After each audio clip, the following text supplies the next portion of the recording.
Au nom du Père et du Fils et du Saint-Esprit, ainsi soit-il. Les noces de Cana, c'est la découverte du vin nouveau, c'est le mystère de l'alliance, nouvelle et éternelle, mystère de la miséricorde qui se révèle au monde. Car si Jésus a choisi de faire ce premier miracle au cours de noces, dans tout ce récit, il n'y a rien d'anodin, rien au hasard.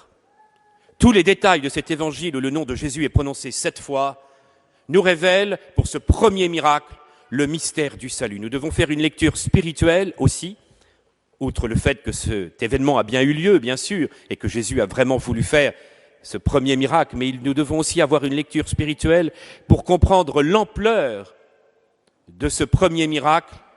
À l'aide des pères de l'Église, nous allons essayer de comprendre ce que Jésus a voulu nous révéler à travers ce premier miracle. Les noces de Cana nous révèlent la lumière issue d'une rencontre de 2 cortèges. Et dans la lumière dans cette étonnante rencontre, se révèle le sens de l'alliance, du Christ qui s'adresse à chacun d'entre nous. D'abord, ce mariage a lieu à l'issue de fête religieuse au bout du 6e jour, et c'est le 3e jour du mariage. Le 3e jour, c'est le jour de l'arrivée du Messie. Ainsi le pensaient les prophètes, et particulièrement Osée. C'est la victoire sur la mort, le saint qui ne verra pas la corruption du tombeau. Il se révélera le 3e jour. Le premier cortège qui remonte jusqu'à l'origine des temps, c'est celui d'une humanité sans âme, avançant dans l'existence comme au milieu d'une fête sans joie, d'une noce où il n'y avait plus de vin. C'est l'homme qui était dans le jardin nuptial et qui a tout perdu par son péché. Dieu avait établi une alliance de tendresse et de paix, mais le drame est arrivé. L'homme a été assez fou pour enlever de son doigt l'alliance. Alors, Dieu étant éconduit entre les fils des hommes, le divorce étant instauré, le Père va repartir à la conquête de l'homme, l'époux, à la conquête de l'épouse. L'homme était devenu un voyageur, un étranger sur la terre, dit l'Épître aux Hébreux. L'homme est orphelin, l'épouse est délaissée. Alors Dieu va repartir, il va multiplier les alliances avec eux, et il va s'adresser évidemment au peuple juif, d'abord Noé, ensuite peuple juif, ensuite les alliances avec les rois et les prophètes. Promesses, loi, prophétie, mais tout cela ne change pas le cœur de l'homme. Sion, disait-il, Dieu m'a abandonné, le Seigneur m'a oublié. Répudie-t-on la femme de sa jeunesse, répondit Dieu.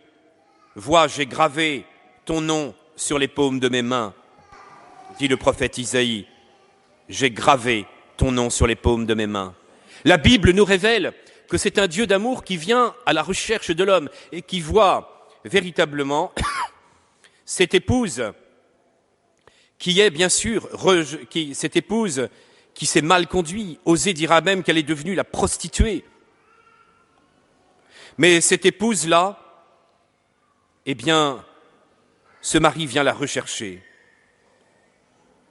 Il vient la séduire, la conduire au désert, parler à son cœur. Et je lui rendrai alors ses vignes, et je ferai disparaître le malheur, et j'apporterai l'espérance. La longue marche du désert était pour arriver véritablement à cette communion profonde. C'est alors que dans la nuit des hommes, marchant dans les ténèbres et l'ombre de la mort, un cri a retenti « Voici l'époux qui vient », selon la parabole de Jésus. Allez à sa rencontre. Le premier à avoir perçu l'arrivée véritablement de cet époux, c'est Jean-Baptiste. Et il le dira, c'est lui, l'élu de Dieu. Voilà l'agneau de Dieu qui enlève le péché du monde. C'est ainsi que Jésus entra, le 6e jour de la semaine inaugurale, revêtu de la robe nuptiale.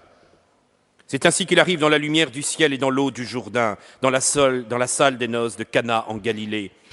Tout comme au 6e jour de la création, Dieu avait béni le premier mariage entre Adam le terrien et Ève la vivante, pour que la terre des hommes soit à jamais remplie de la vie de Dieu. Voici donc les deux cortèges de l'humanité qui se rencontrent. D'un côté, un groupe d'hommes en quête d'amour et de salut, à l'image de l'ancien Israël, porteur du Premier Testament. De l'autre, le groupe des disciples de Jésus, porteurs de la bonne nouvelle d'une alliance éternelle, promise ainsi à la terre entière. Mais c'est une personne qui va nous annoncer que l'époux est arrivé. La mère de Jésus était là. La mère était là et elle vient pour crier « Ils n'ont plus de vin », comme pour dire « Mais l'humanité n'a plus cette grâce de salut. L'humanité ne peut pas vivre sans toi, sans ton sang. » Elle présente au Christ le peuple de ceux qui espèrent dans le salut de Dieu. Et alors Jésus a cette phrase, « Qu'y a-t-il entre toi et moi, femme ? Qu'y a-t-il » Rarement Jésus appelle des femmes précisément femmes. Il le fait 3 fois de manière plus solennelle. Pour Marie dans les noces de Cana, pour Marie-Madeleine qui représente l'humanité pécheresse et qui va être pardonnée par le salut, et puis pour la Samaritaine qui représente la communauté idolâtre. Ces trois femmes vraiment sont porteuses, vous voyez, d'une communauté et symboles d'une communauté. Femme, qu'y a-t-il entre toi et moi pour que j'intervienne maintenant, pour que je puisse obéir immédiatement à ta demande? Femme, qu'y a-t-il pour que j'arrive à faire ce miracle alors que mon heure n'est pas venue? Il faudra attendre 3 années pour que je verse mon sang, pour que les hommes puissent goûter au vin nouveau, c'est-à-dire le sang de ma présence. Mais dès maintenant, femme, je vais obéir parce que toi-même, en disant oui à ce mystère de ma venue dans le monde, je passe par toi et par ta prière pour que je puisse apporter ce vin nouveau à l'humanité. Marie, la première, dans l'angoisse de cette noce sans vin, peut donc le crier et leur dira « Faites tout ce qu'il vous dira ». Elle lui demande d'obéir alors au Christ pour réaliser ce mystère du salut. C'est alors que Jésus choisit des outres. Il choisit des jarres de pierre qui servaient à la purification des Juifs. Ces jarres de pierre sont tellement le symbole de l'Ancien Testament, mais d'une purification qui arrive à son terme, d'une purification qui a besoin véritablement d'être conduite maintenant par le Christ, parce que la purification de l'Ancien Testament n'arrivait plus à changer le cœur de l'homme.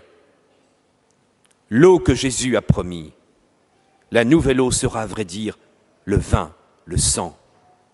L'eau promise, cette eau avec laquelle nous n'aurons plus jamais soif, dit-il à la Samaritaine.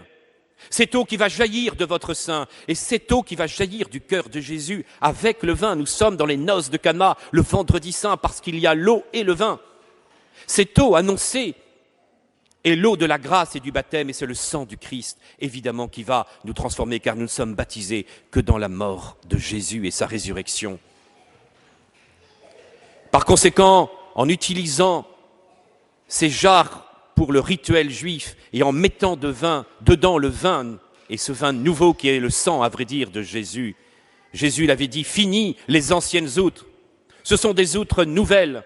Les outres nouvelles sont arrivées. C'est le mystère du Christ qui vient en nous. La nouvelle alliance va donc être le sang versé, un amour infini qui est allé jusqu'au mystère de la croix pour nous donner sa grâce. Le vin tellement annoncé par les prophètes comme le prophète Joël et Amos comme étant véritablement l'arrivée des temps messianiques, ils peuvent donc maintenant boire le fruit de la vigne. L'humanité va enfin pouvoir boire ce fruit pour que, ensemble, nous soyons transformés par cette présence du Seigneur. L'heure va arriver, celle de l'agneau, du sang versé, et que partout on puisse connaître alors la surabondance. Dans ces 600 litres de vin, c'est le signe de surabondance, car là où le péché a abondé, la grâce a surabondé. Si nous pouvions comprendre aujourd'hui, chers frères, à quel point le Seigneur nous a aimés le premier et que nous sommes tous infiniment aimés du Christ, que cette histoire des noces de Cana, c'est l'histoire des épousailles entre le Christ et chacun d'entre nous. pour comprendre quelle est la longueur, la largeur, la hauteur et la profondeur de son amour, qui surpasse toute connaissance, comme dit l'Épître aux Éphésiens. Si nous pouvions comprendre que notre vie de chrétien, ce n'est pas d'abord des rituels de purification, mais que notre vie de chrétien, c'est une communion d'amour avec un Dieu qui nous aime infiniment. Notre sainteté, chers frères, ce n'est pas dans une comptabilité de nos œuvres. Ce ne sont pas les bons comptes font les bons amis. Il s'agit d'un don immense de la part de Dieu, d'une grâce qui jaillit de son cœur et qui vient nous remplir. Le mystère de la sainteté, du fait que nous ne soyons pas encore des saints, c'est parce que nous comptons beaucoup trop sur nos propres forces. C'est parce que nous ne savons pas nous laisser aimer par Dieu. C'est parce que nous n'avons pas compris l'amour infini du Christ et que nous ne vivons pas une communion profonde. Où en sommes-nous dans cette communion avec ce Dieu d'un amour infini? Avons-nous compris quelle est la longueur, la largeur, la profondeur de l'amour du Christ? Je vous encourage dans cette année de la miséricorde, chers frères, à pouvoir vraiment regarder dans l'Écriture et de découvrir les trésors de l'Écriture où Dieu crie son amour pour chacun d'entre nous. Et de pouvoir découvrir comment cette alliance est le mystère infini de l'amour du Christ qui va se réaliser sur la croix, où ce cœur ira jusqu'à être transpercé pour qu'il y ait un océan d'amour qui vienne en nous. Nous sommes appelés à travers cette méditation de l'Écriture à découvrir alors ce cortège, cette alliance nuptiale, ce mystère des noces de Cana, le sang de l'alliance nouvelle et éternelle. Tel fut le premier signe du Christ, tel fut son dernier, l'accomplissement au Golgotha. Chers frères, nous devons dépasser nos légalismes. Nous devons faire sauter les étroitesses. Nous devons comprendre que nous sommes appelés à vivre d'un esprit, d'un renouveau intérieur pour que nous soyons dans la liberté de la sainteté, de la fidélité à Dieu. Le mystère de l'alliance vécu dans l'Église, c'est d'accepter de nous laisser vraiment transformer par le Christ. Alors nous pourrons crier avec l'Écriture. Dans le livre de Sophonie, pousse des cris de joie, fille de Sion. Le Seigneur exalte de joie pour toi, il te renouvelle par son amour, il dansera pour toi des cris de joie comme au jour de fête. Chers frères, ne regardons plus nos misères et nos indignités, mais surtout l'amour brûlant du Dieu pour nous. Et ainsi, en voyant l'époux qui est venu aujourd'hui, en voyant ce miracle de la grâce, nous pouvons dire « Allez par les places et par les rues, au départ des chemins, et conviez au festin tous ceux que vous pourrez trouver. Il faut que la salle des noces soit remplie, dit Jésus. Et nous regarderons Marie sur son conseil. Faites tout ce qu'il vous dira. Au nom du Père et du Fils et du Saint-Esprit, ainsi soit-il.